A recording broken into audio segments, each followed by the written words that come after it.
THB, happy Friday! Today we have Claudia Klann and we have Angel in Texas with us right now. So super exciting. I threw her under the bus at the last second and come do the interview with me. And I know you guys are going to be super blessed with Claudia today. And as you can see right behind her, obviously, she's already displaying her amazing art. So we're going to talk about that. But Julie, why don't you go ahead and introduce Claudia to the audience that may not know her, that they're going to absolutely fall in love with her. But yeah, so Claudia and I, we just recently connected. She sent me a friend request. I think we were trying to figure this out last week when I actually had the pleasure of being interviewed by her.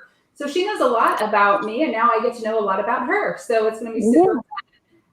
She's an encourager. She is a visionary. She is a dream releaser.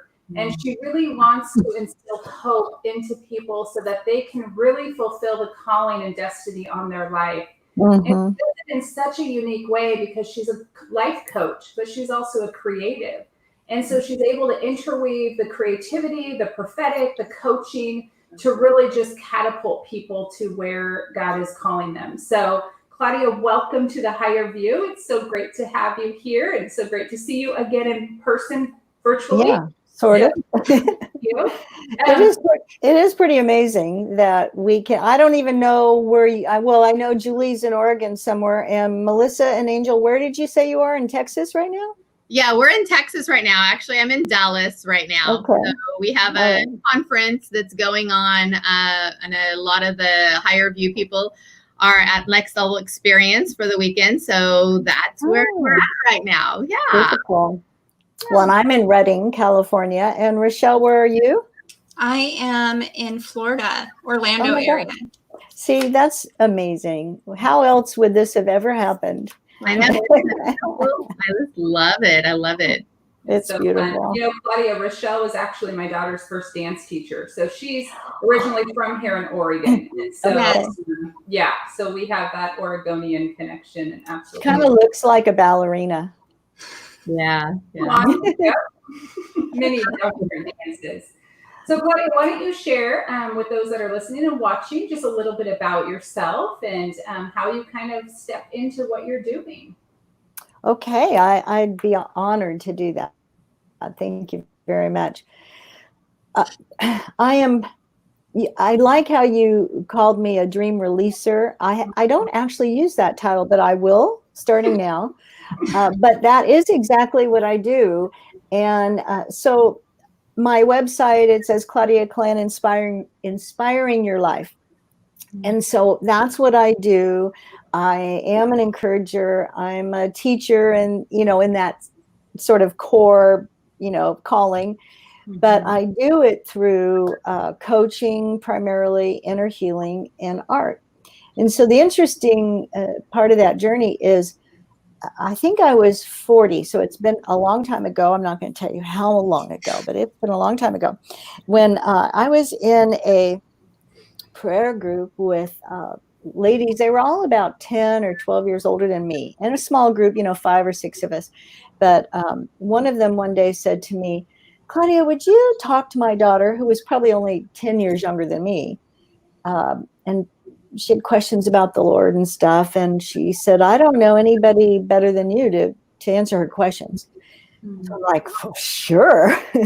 So I started meeting with her, and then I started mentoring and just, discipling. We're called to disciple the nations, right? And so you do that one person at a time generally. Yeah. And so I started doing that. And, from day one, it's always been about identity. And what I discovered is that people don't know who they are. And if they don't know who they are because of Jesus, of course, that it is the greatest limitation to any of us being able to fulfill our calling and our dreams and our passions that are God-inspired. It'll hold us back. It'll let fear and self-doubt and, not good enough and comparison and, the list is long of reasons not to do what we're called to do. So I started meeting with ladies doing that, just, casually. And then I got involved in the Healing Rooms ministry, Healing Rooms International in our area, and started doing that. And there was a gentleman there, pastor, who was doing inner healing. Mm-hmm. Oh my gosh, I was like instantly drawn to that. So I started learning everything I could about inner healing. So I mean, I got so into inner healing, it was crazy. It's not a good thing. I mean, it is a good thing, but the way I was attacking it wasn't a good thing back then, because I invented this list. It must have had 200 sort of symptoms on it that I would ask people to go through and check off, and, you know, sort of a demon under every rock, you know, Yeah. kind of approach. And it was okay because I learned a lot, but it's not anything like I do now. We just go to Jesus and he solves everything. But it was part of my learning and training.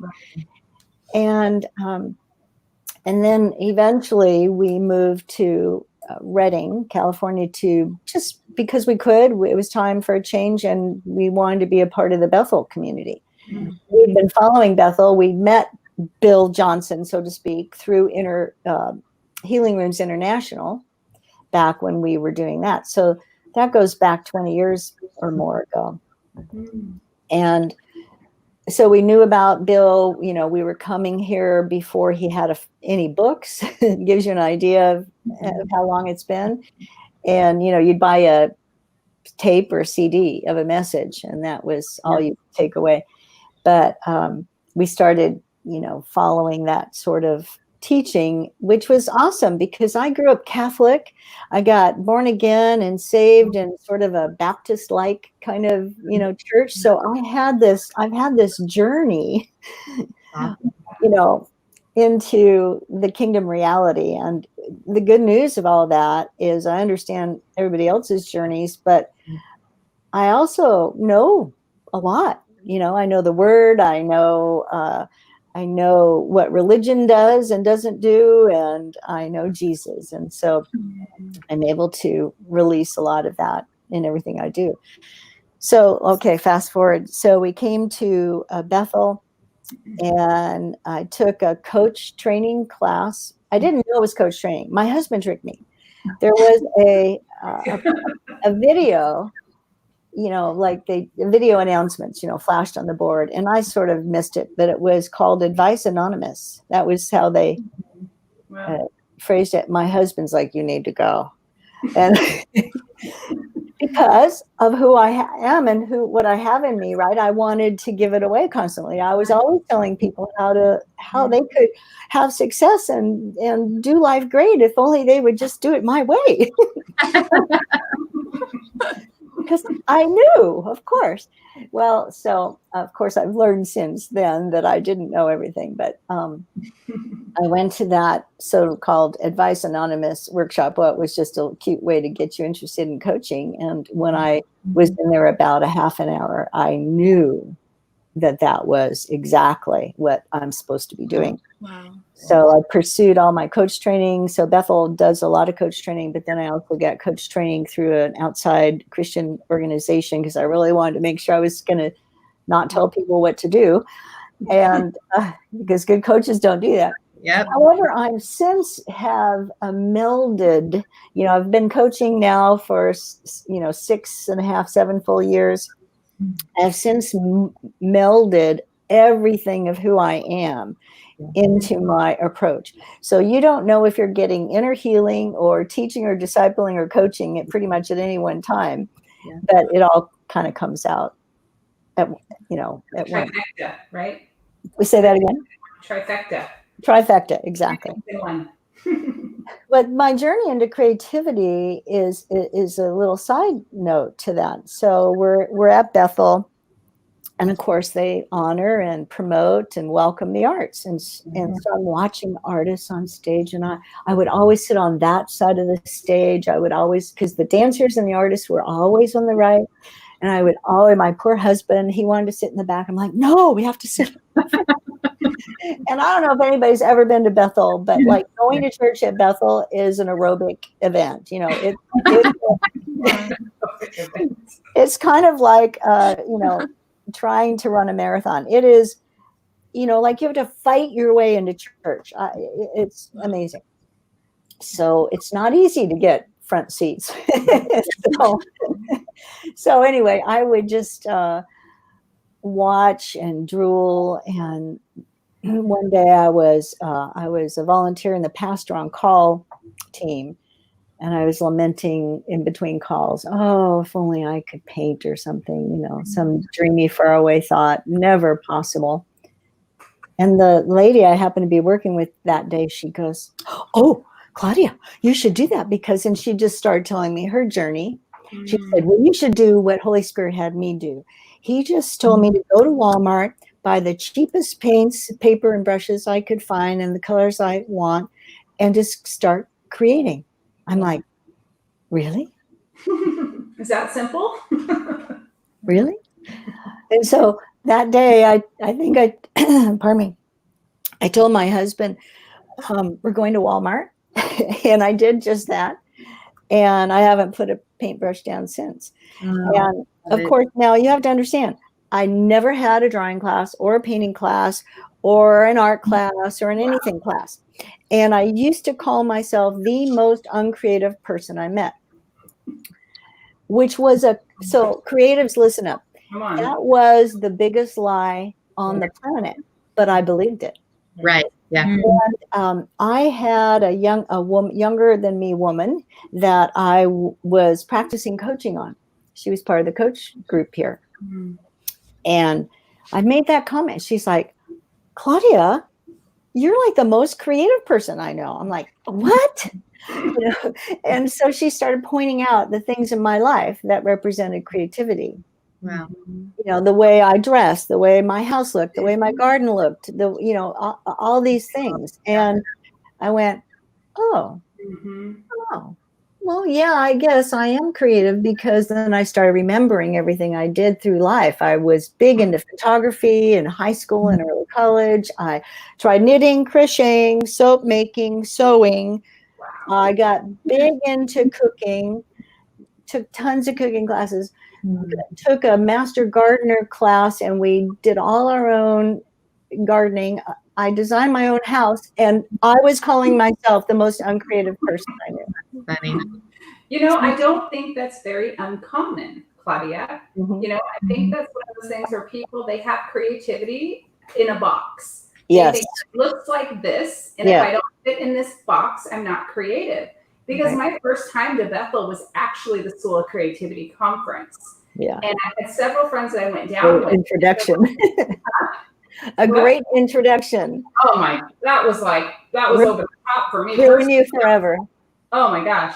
But it was like, I'm not creative. Like, why would I go to a creativity conference? Well, at that time, I'd worked 20 years for a creative group. With artists, creatives. But I didn't think I myself was creative. Yeah. The Lord started peeling back these layers.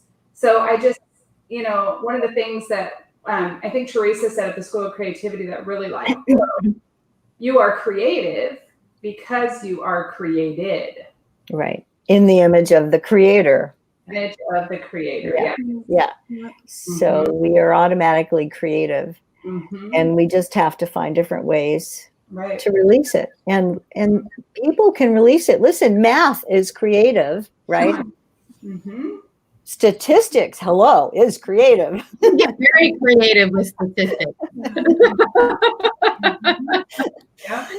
Claudia, I really enjoy listening to your journey, and I can identify it on so many levels, but I'm a few steps behind you. And so it's so inspiring. I didn't think I was creative either. And I knew that I loved to dance. I've danced for years, but I didn't identify with creativity either. And then recently I picked up a paintbrush. I made that Walmart order and started painting. And the things that have been coming out of me are just so amazing. And actually, speaking of a School of Creativity, I just did the online School of Creativity.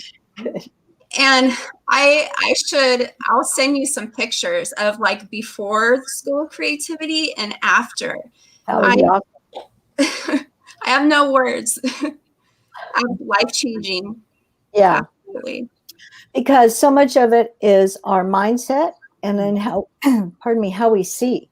Right. And we don't realize what we see. And if you can sort of open your eyes to what you think you're seeing versus what you're not seeing, and get out of your left brain and analytical.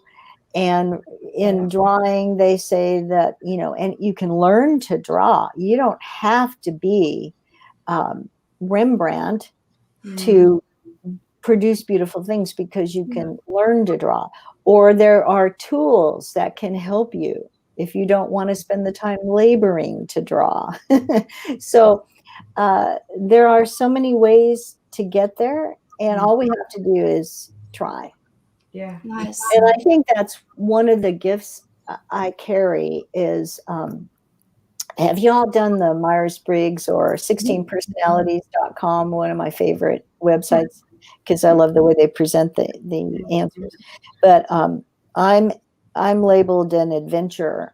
So I'm extroverted, you might guess. And I'm a sensory.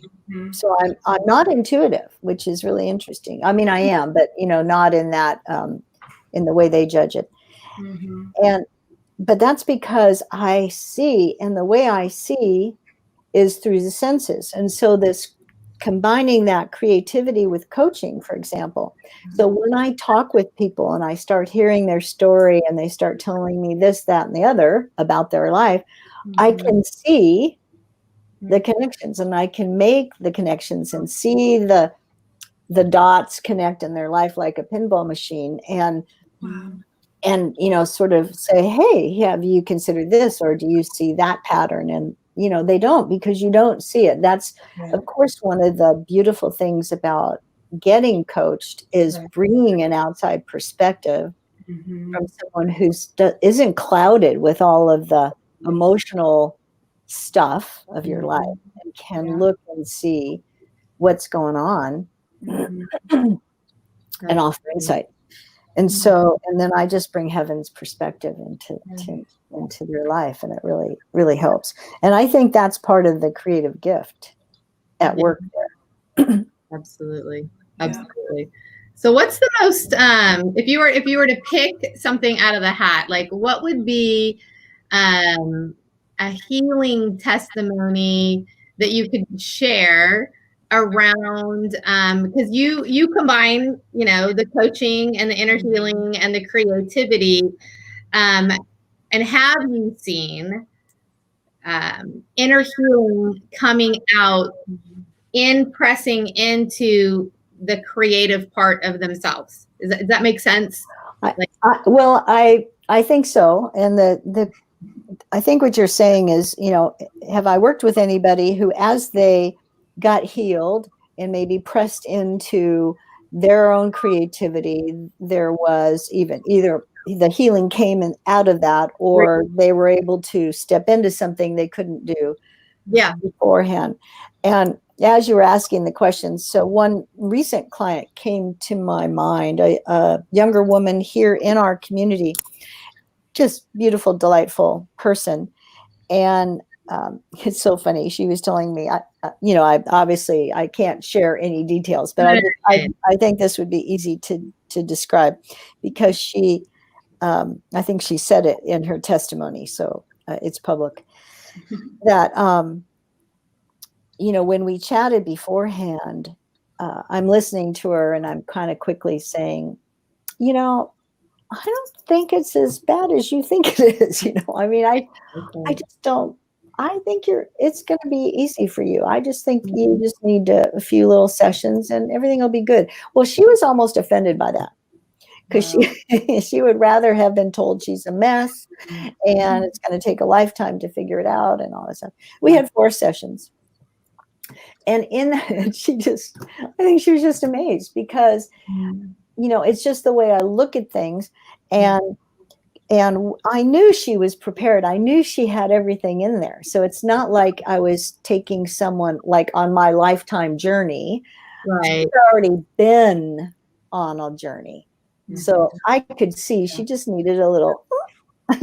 Yeah. And anyway, but as a result of that, she's a creative, and she painted something that she experienced in her time with the Lord. So I will bring in, it's kind of classic inner healing, but we'll encounter Jesus, and we'll ask questions of Jesus. And she painted it, and it rocked her world. It was an awesome painting, very stylistic, really awesome. It just completely unlocked it. And I've seen some more things since then. And she just, and it's true, she just needed that little oomph. And I don't know if that comes with just, seeing that came with experience and wisdom, and the ability to use my senses of sight, sound, Holy Spirit, everything working to be able to go, oh gosh, she's got it all in there. We just need to redirect it slightly, or, fix a few things here or there. And she was great. Man, I'll tell you what, she just took right off. It was so fun. Yeah. Yeah. So like what I've seen in different people, I'm such a people absorber, if you will, and did coaching for years. But in the creativity, especially in areas where people might be holding themselves back, whether it's through dance, music, playing an instrument, painting, whatever, what I've seen is if they'll actually step into it, to just do it, not be the expert at it, not perfect it, but literally make themselves vulnerable enough to step into it. The inner healing that happens when they do that breakthrough, right? Of actually making themselves vulnerable to step into it. And it really makes me think too, like Rochelle's story, and I know she hasn't shared, or I don't think she shared that with you, in that she was a dancer and then has this crazy testimony, with a diagnosis that would literally take it away from her, but pressing into it is bringing healing. And that's just always so. It's a phenomenon to me that's so intriguing. Yeah. That it's not necessarily, not that I'm downing so and so. I grew up in the inner healing and deliverance ministry since I was 13. So, but to not lock inner healing and breakthrough, we call it inner works in the higher view, because there's just so much to it. It can come through coaching. It can come through the cards, right? Through sozo. It can, but that press through into the creative area, and the healing it creates. It's just so intriguing to me. I don't understand it because I'm not an expert in it, but I've watched it enough in people that even there's just curiosity around creativity, and go into it not with the mindset of I'm going to get inner healing, but that's really intriguing. Maybe I'll pick up painting. I saw it in a person that's a family member that's close in my life that did that. That was just curious about, I always kind of wanted to paint. I watched Bob Ross growing up or whatever, and finally going into it, and literally the freedom and healing that it brought in her life over childhood issues. I was like, oh, wait a minute, how did that work? Wait, how did that work? But I just think it's to me. I think there's the reason it's so powerful is it steps you out of your left mind and the analytical part, and goes into the right mind, which is the intuition and how we see. And the interesting thing is, when we experience life, if we're sighted people, as most of us are, we get our experiences through our sight. But if we evaluate everything only analytically, our emotions get affected, but we don't know.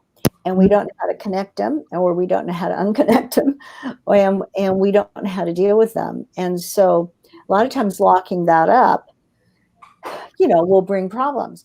Well, when you start to do creativity of any kind, whether it's dance or visual arts or music or you're building, you're a carpenter or you're a gardener or you're a cook, a chef, whatever you're doing, it steps you out of your left mind into your right mind. So you're literally in your right mind, and I was hearing that play on words.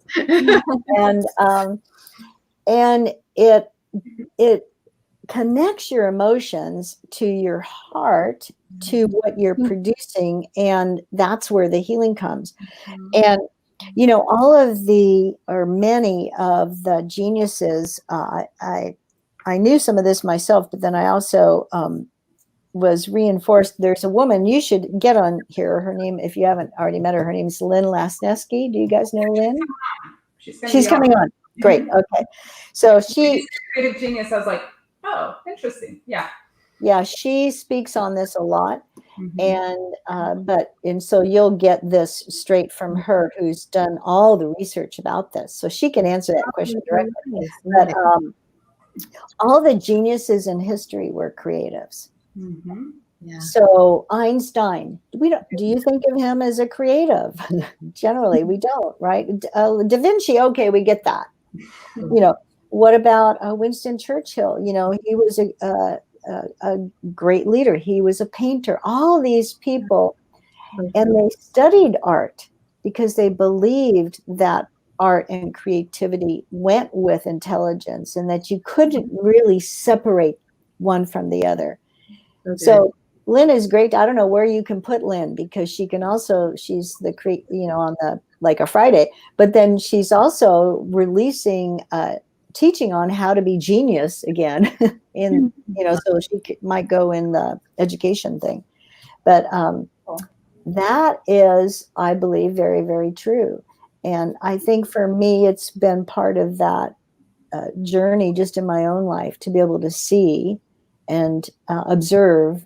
And so I'm very observant now in ways that even went beyond that natural gift that showed up, 30 years ago to today. It's like a sensory overload sometimes, but it's there.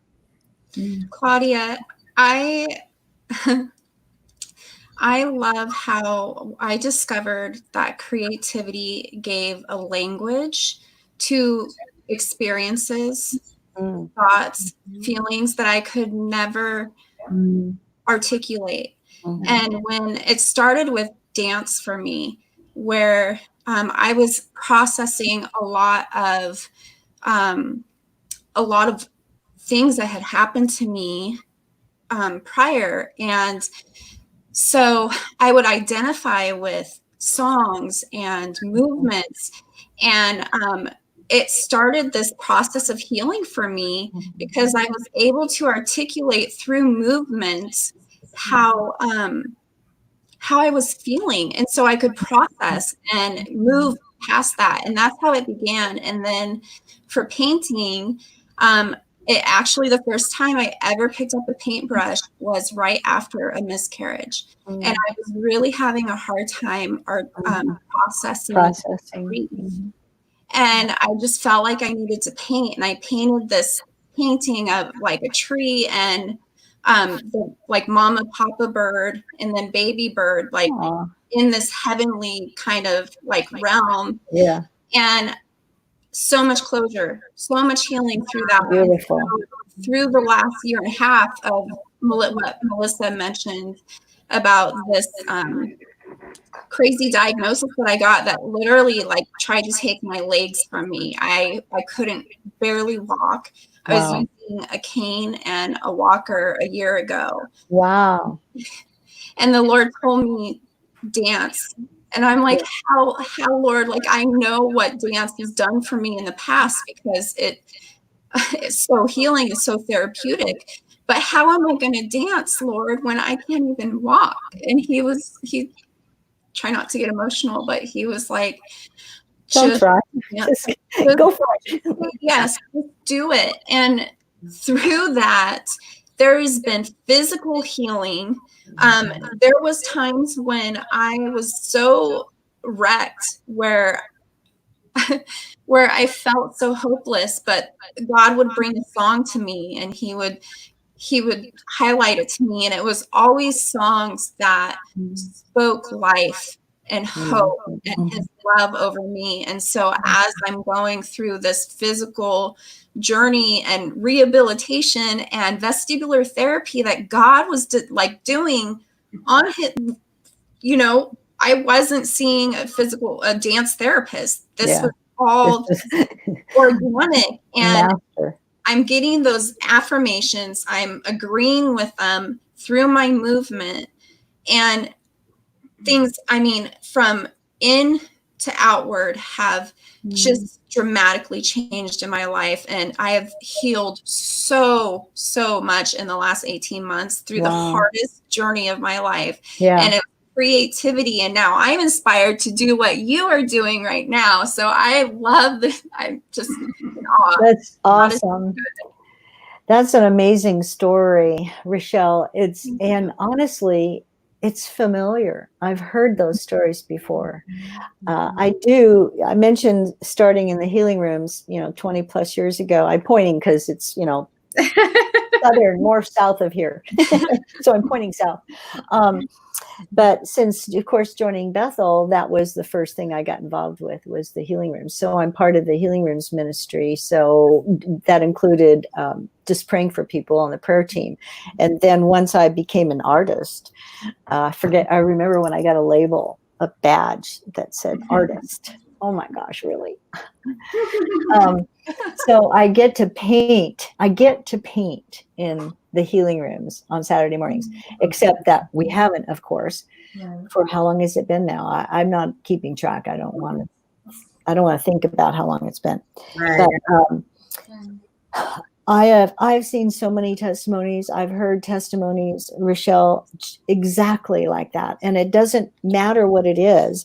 The point is the enemy wants to steal, kill, and destroy, and God wants to bring life. And it's just, who are we going to listen to? And I have seen people, I know you had Teresa on, and Teresa, of course, is, travels around, Teresa Dedman, travels around the world sharing her creative, releasing creativity and arts into the church, and then all the testimonies. The kind of testimonies that I've seen is, I think, I did put this here, if I don't kill myself, since I'm attached. I'll do that on camera. Okay. So this little painting, wherever it goes, there. This painting, I'll bring it to the healing rooms to display. And I can't, every single time it's there, there'll be people in front of it weeping. Wow. Just weeping, because they never really could sense that God was delighted in them. It was always the other way around. Like, we're supposed to delight in him, which we do, but he delights in us. That's what this is called. He delights in you. And so this is an example, and people get healed. And men and women of all nationalities. Okay. And so it's a little blonde towhead and, white Jesus. And I've had, Asian men and Black women and, every other person, doesn't matter, because the power of that. So the power of creativity, that's one example. Your dance is another example. There was a painting that a woman painted the word hope on it. This goes back quite a few years ago in the healing rooms, and somebody got healed of cancer just looking at it. Wow. Yeah. Well, creativity, it's a universal language. Just like Rochelle said, it communicates things without really having to audibly say anything. And I know for, what we've been able to see with the children with what I'm doing has been like transforming. I mean, kids that can't even say anything because they're so trauma based, they come in and we just put a piece of paper in front of them and say, okay, just draw, a heart. And they draw and they're just like, something just unlocks inside of them because they haven't had that permission. Right. I think it's like, come like a little child, like play with God. He wants to play with his kids. Can the church be a playground? Because he is so creative. Yes. I mean, I just see that coming in this next generation era is creativity is going to explode at such a monumental level because we have capped it out by like, oh, it doesn't look this certain way, so we can't have this in the church. And it's like, now creativity is the thing that the world is trying to really be ahead of us on. That's just it. Have to step up. Yeah. That's exactly it, Julie, because the world has stolen it from us. And so God, not just through Bethel, of course, but through a lot of ministries, has been releasing the creativity back into the church. And so there is a renaissance of art. That's where it started. Actually, my salvation story, it's so interesting. After I started painting, God reminded me of this. This is the power of art. Yeah. Growing up Catholic, my mother had this big, beautiful gold leather coffee table Bible, Catholic Bible. And in the center of it were probably, half an inch of plates, color plates of Vatican art, all of the old art. Do you know how many times I would sit there and look at every picture? I think that's where I fell in love and how I fell in love with Jesus as a little girl, is looking at that art. Yeah. We were actually just having that conversation, driving to Dallas, about how, art impacts our perception of beauty. Yes. And so incredibly impactful. And, you, depending on what you're exposed to and how much of it, right, as a child, right, is literally communicating beauty to you. And so if and by the church forfeiting this original design of creativity, right? Because it's part of our original design. We are made in the creator. And by forfeiting that to the world is literally setting the standard for beauty. And I'm not just talking beauty as far as like our outward appearance. They obviously are doing that as well. But just beauty in general, in nature, in the whole nine yards. And what is a beautiful sound? And what is it beautiful? They're setting that standard. And so if the church doesn't step into their original design and around creativity, then the world will get to continue to set, that standard. And yet I don't think that that's, God's intention. When in scripture, and it talks about Jesus is coming back for a bride without spot or blemish, right? Right. Those are beauty factors. That's true. Right? Yeah. In a spot or a blemish is a beauty factor. So he's coming back for a beautiful bride. Well, what is a beautiful bride? We're not going to understand that as long as we're thinking of a beautiful bride on the world standard. Yeah. We have to express what beauty is, according to God's original design. And that's only going to happen when the church steps up and begins to express, creativity and beauty in the way that he designed it. So literally, like Julie, we're talking about in this, next era, epoch, generation, whatever words people want to use. I think that's just a part of him desiring the church to come back to the wholeness, a holistic church, if you will, in where they are expressing, all the different spheres coming together. Obviously, expressing beauty is so important. We talk about safety, order, and beauty. And without one of those, it affects the whole. So right. So huge. So huge. And I hesitate even bring this up because I don't necessarily want to go down that path. But if you just take a look at what's going on in current events, Right.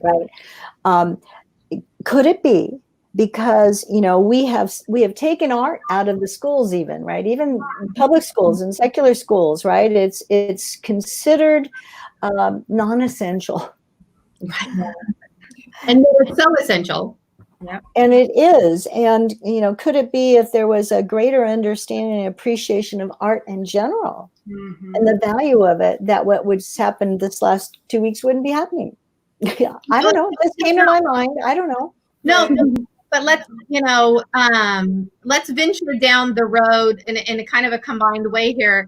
How Rochelle said that, creativity and art brings a language that we can't express with our words, right? For those of us that have a prayer language, when we're going into intercession, so many times, if it's something that's deep, I have no English word for it. Right. And I could be quadruple languaged or, like bilingual, but, 10 different languages and still not find the fullness to certain things until we go into that prayer language, right? Mm-hmm. And it's this form of expression. Mhm. And art being a language, I believe, is bringing that even further depth of expression.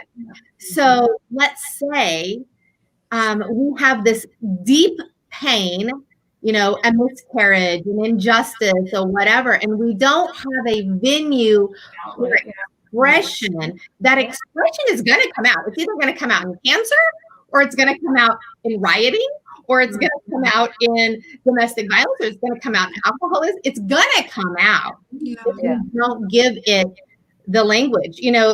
Beautiful music like, the blues, jazz, blues actually came out as a way to express their pain and their frustration. You can hear that in classical music. You can hear the upbeat, uplifting, and then you can hear the boom, this pain that was being expressed at the time. And so I agree with you that if we had not removed art, but we actually had been, in making it essential instead of looking at it as non-essential, we probably wouldn't have the pain, the need. I mean, there's a need for expression right now in general because of injustice, but the pent up pain, I think, would be different.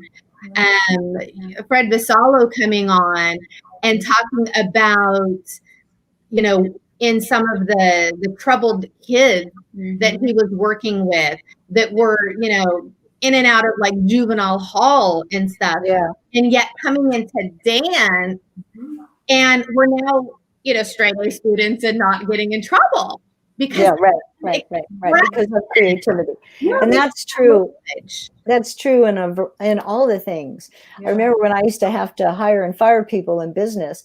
If I found someone who was classically trained in music, like they shot to the top of the list because of all that goes into that and the commitment and the discipline and all that sort of thing. So it really does channel our focus into our calling if we can connect it with some form of creativity. And well, that might be a good segue. Good to know. I did something really risky here recently. So it's one thing to paint a painting and put it on display. It's like, okay, that's scary, right? And as the artist, where it's not, right. Yes. And then of course in my art journey, because it's only recent, I've only been painting for, I've lost track, but I think it's about 4 years, 3.5, 4 years. And it's not like full time because I have all this other stuff I'm passionate about, so it only gets a little part of me. But it's vulnerable to put your creativity on display. Rochelle, you would know if you were to go out and perform. It's scary. So I did a really scary thing. I took my I realized the Lord had to help me realize, but he showed me how all of my art is connected with my identity, with who I am and what I carry, because it releases identity. It's not just pretty or dramatic or powerful. Almost always it releases who we are in him and because of him in some way, shape, or form. And I started seeing that connection. And I thought about a book, and I couldn't do the idea. I just couldn't print out my art and, try to make a coffee table book. It just didn't feel like it would at all be good enough for that. But I did create an e-course. So I took 5 paintings of Jesus that I did. Now, I love painting Jesus. He looks entirely different every time I paint him. Somebody pointed that out to me one day, and I went, well, Lord, why do I do that? And he said, well, you're just showing all the different facets of me, and I realized, oh my gosh, that's true, because it is, and it does. So I took those 5 paintings. I created sort of a, maybe a Jesus speaking. What's that book? Jesus Calling. Thank you, Jesus Calling. I wrote something out there. Yeah. And that idea of Jesus speaking first person to us. Yeah. So I wrote prophetic words that go with that, and then I recorded my husband as the voice of Jesus, and I created a little short movie, and then I built coaching questions to go with that, and I put it online as an e-course, and it's called Dare to Discover You. And so maybe, Julie, let you kind of cue that up. I have about a 20 or 30 second clip. We're trying this, so I threw it on her at the last second. And I just created the clip about 5 minutes before that. So can you guys see if it works? No, you don't have the screen share yet. So we're going to have to actually hit the screen share and then add that. Yeah, I did this. We had it working when we were testing it, of course. You guys got it now? There we go. There it comes. All right. So this is just a little clip of the very first day, and I'll tell you more about it afterwards.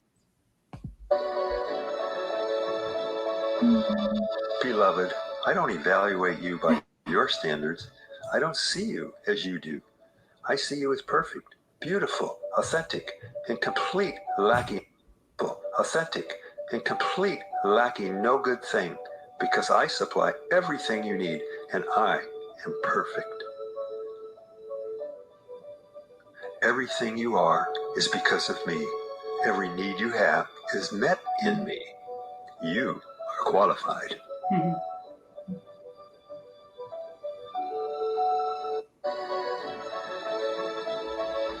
That's it, Julie. I don't evaluate you by your standards. I don't see you. Well, now there we go.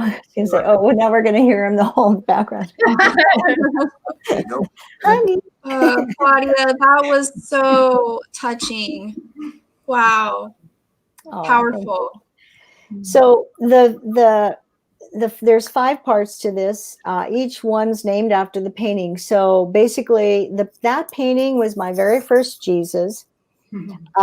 I can tell you 1,000 things wrong with it artistically. However, look what it's doing. And so this e-course is, first of all, it should motivate any creative out there to put your work out. It does not have to be perfect. And, think about, all I can think about is, as parents or as children in our own parents, anytime we do something, now I know this isn't a 100% universal all the time for all people, but most children in a good parent relationship, when you drew something, you said, look, mommy, here's for you. It went on the refrigerator or some kind of wall. And it is adored and precious. And I believe that's how Father looks at anything we create, is just precious to him. And see, we're already perfect in his eyes. There's nothing we can do to earn an extra smidgen of his love. So when we think we have to perform in order to get something in return, it's a lie. Yeah. And so I want people to get that. And so I'm modeling that by releasing less than perfect art. And I'm using my husband. He's not a trained actor. And I'm not a trained director. and you know, we created it using whatever I could get on my iMac. You know, I mean, this is not, you know, Hollywood perfection, but it's anointed. I know it is. Yeah. And so that little snippet is an idea of what it kind of looks like. So there's 5 different paintings of Jesus.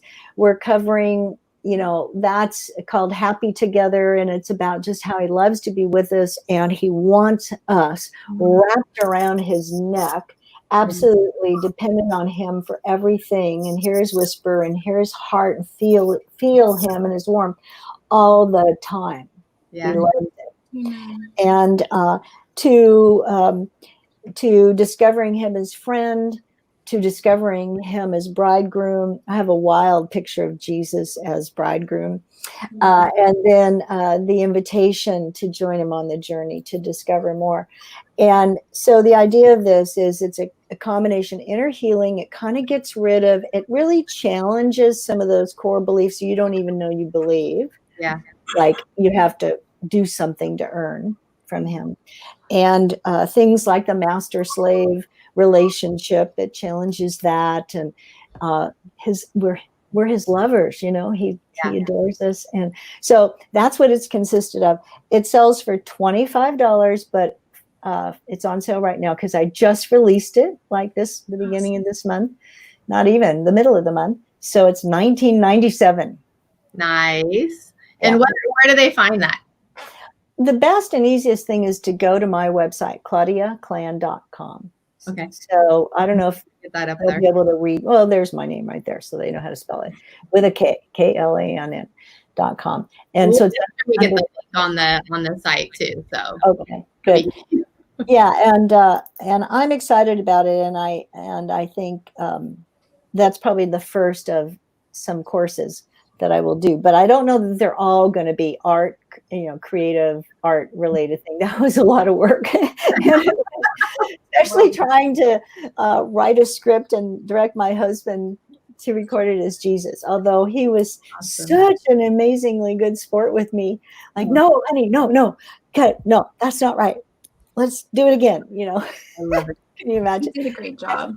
He did a great job. And he'll say to me, when do I get to be Jesus again? I think I'm done with that. It unlocks something inside of him as well. Yeah. Absolutely. You know, I love the concept, you know, it was just hitting me when you're talking about art, and it doesn't have to be perfect, and the child that comes home with art, you know, for mom, for dad, and it's up on the fridge. And you know, I'm thinking as a child, and you're making something for mom, and you're making something for dad, that it's not necessarily that you're trying to make something perfect for them as much as you're wanting to bless them, right? You're wanting to share a piece of you, you know, in like, mommy, see how much I love you, you know. Right. And if we would approach creativity in the same way of, you know, of Father, you know, Papa, this, I'm just wanting to love on you. Right. You know, as an expression of that versus the, what do you think of my art? Right. 5-year-olds coming in going, hey, mom, critique my art. You know? Yeah, no, it doesn't happen. They don't want critique. No, they don't. It's just that expression of love. And of course, as you know, a mom or a dad, you just melt, not because it's a perfect piece of art, but because they loved you enough to want to do that for you. Right. And if we could approach the Father that way, and I'm externally processing right now. I'm like, that's where the healing is coming, is you're literally showering the Father with love. And of course, he's the reciprocal. It's not like he's going to love us, you know, it's not going to get showered back on us in equal proportions. It's that gushing, just like we would gush over our 5-year-old, right? That really brings healing. Yeah. Yeah. To express love is very healing. And it's so interesting. Maybe even like this painting was for School of Creativity. And I didn't paint live there, but I was asked to paint this ahead of time, and it hung up in the worship center where they were holding worship. But forgot what I was going to say. But it releases. Oh, I know. The connection is that, when I'm painting it, I'm really consternating over getting it right. And it's so interesting for me. It's not like for me, I don't stay in this real ethereal, oh, Holy Spirit, like creative thing. I get an idea, I get inspired, and then it's work. And I'm painting and expressing and laboring, and sometimes too much. And we're working on that, God and I. But then when I'm done and I get it like to the point, like, okay, I can sign this. I think it's good. I'm happy with it. Then that's when I get to go back and revel in the fact of what we just created, and, what he sees about it, what he loves about it. And this, by the way, is called legacy. And the idea is pretty obvious, but, the passing of, the baby or the child to the love, the affection, the energy, the acceptance, the approval to that older person. And then the older person being sort of the steady hand, to hold up the younger one, and the wisdom in that hand, right? The wrinkles, the life that's learned and experienced, and that great exchange of love. Yeah. And it's a beautiful thing when it's all done. So awesome. So Yeah. nice. And there is one other thing. I know we're running out of time, so I'll tell one other thing. I don't know if I can grab this real quick.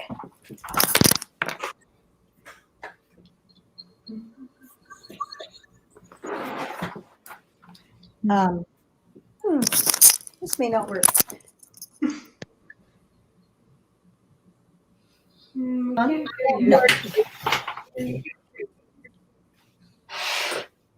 Okay, I'll put it back in. I'm sorry. That's okay.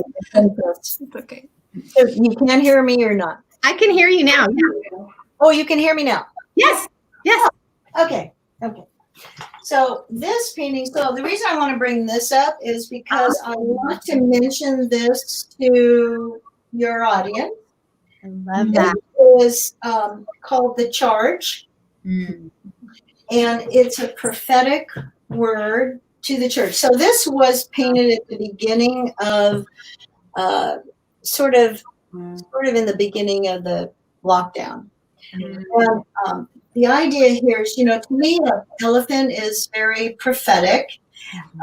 It's powerful, but it's, we love them, right? And we know they're kind of dangerous, but we also think of them as approachable in some ways, but this idea here is that this elephant has been called out of the shadows and out of, I don't know if you can get the detail. Yeah. He's charging, or she's charging, there's kicking up the dust, and it's a prophetic call to the church to arise in time. And I have a word that goes with it, which of course I forgot to print out. So I don't have access to it at the moment. Maybe I did. But what I wanted to do is I created a print surrounding that. Oh, I can access it here. If I leave, can you still see me? Yes. Okay. Yep, you're so good. So I'll just read it, what it says. So this is the word that goes with that. Awake, O sleeping giant, come out of the shadows, stop hiding. Now is your time.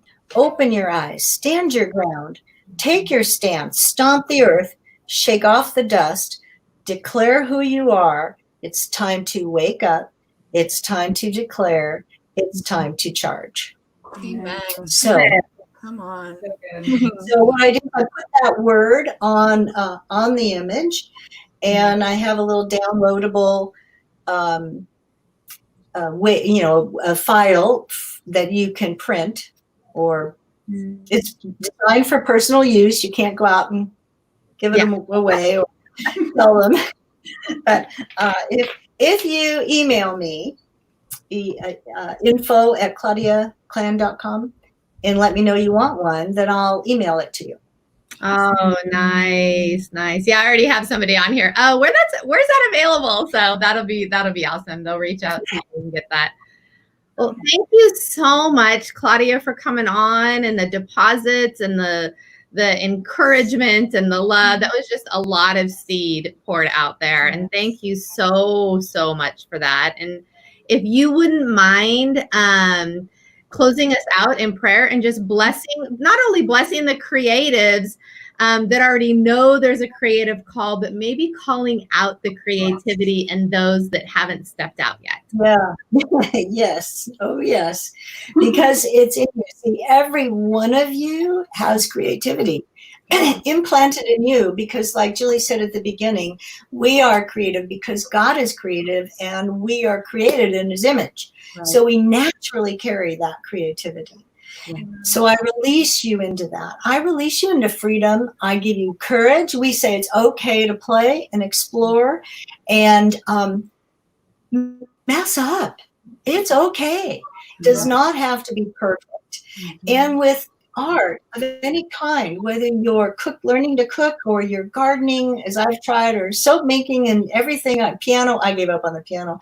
But when you try, you just get better at it and better at it and better at it. So you find the thing that your passion, your purpose, and your God call intersect, and you go after that. And so I bless you to do that in Jesus' name. And I just say over you, you can do everything. Nothing is impossible for you, because with God, all things are possible. So if you dreamed it, the dreams from him, go do it. So we release you into that in Jesus' name. Amen. Woo! Everybody have a blessed weekend. Love you. Love you. Thank you. This was so much fun. Yes, so good. See you on Monday. On Monday. Okay. Bye. I just logged out.